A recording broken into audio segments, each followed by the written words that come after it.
সম্মানিত উপস্থিতি, আমার প্রিয় দেশবাসী, আপনারা জানেন আমাদের রক্তের উপর দিয়ে এই ইন্টারিম গঠিত হয়েছে। এই ফ্যাসিবাদী স্বৈর শাসনের অবসান ঘটাতে আমরা সক্ষম হয়েছি একমাত্র আল্লাহ তাআলার সাহায্যে।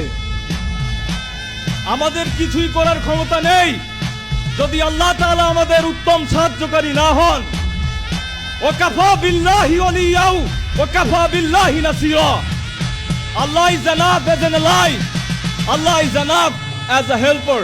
আল্লাহ যথেষ্ট আমাদের জন্য সাহায্যকারী হিসেবে, আল্লাহ যথেষ্ট আমাদের জন্য অভিভাবক হিসেবে। মহান আল্লাহ রব্বুল ইজ্জত আমাদের সাহায্যকারী হয়েছিলেন, মহান আল্লাহ রব্বুল ইজ্জত আমাদের অভিভাবক হয়েছিলেন।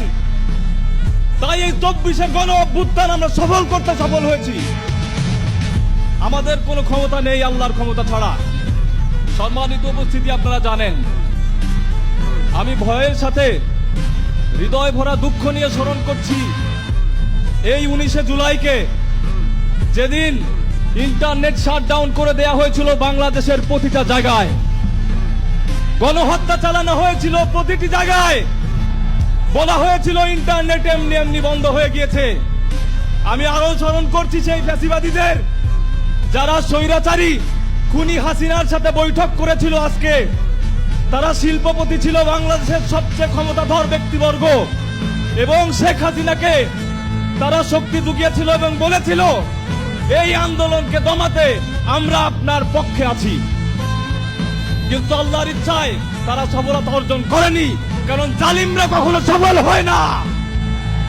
আপনারা জানেন আমার পাবলিক ইউনিভার্সিটির ভাইদের যখন দমন পীড়নের পরে তাদের আওয়াজকে দমিয়ে ফেলা হয়েছিল, এই প্রাইভেটের শিক্ষার্থীরা বুকের তাজা রক্ত দিয়ে এই আন্দোলনকে সক্রিয় করেছিল। এই কওমির ভাইরা এই আন্দোলনকে সক্রিয় করেছিল 18 জুলাই থেকে। বাংলাদেশের প্রতিটা শ্রেণী পেশার মানুষ এই আন্দোলনকে সক্রিয় করেছিল 18 জুলাই থেকে। আমাদের পক্ষে কিছুই সম্ভব না আল্লাহ যদি না চান। আমি বারে বারে একটি কথাই বলবো, আমি স্মরণ করছি ফ্যাসিবাদী সেই সময়কাল যখন শিবির সন্দেহে আমাদের সনাতন ধর্মাবলম্বী ভাই বিশ্বজিৎকে দিবালোকে কুপিয়ে হত্যা করেছিল। শিবির করা কোনো অপরাধ না, কোন রাজনৈতিক দলের সমর্থন দেওয়া কোনো অপরাধ না, কিন্তু তারা শিবিরকে ডাক দিয়ে সাধারণ মানুষ, সাধারণ ছাত্রদের উপর অত্যাচার, নিপীড়ন, গুম খুন চালিয়েছে প্রতিটা বছর তাদের স্বৈরতান্ত্রিক প্রতিটা শাসন আমল।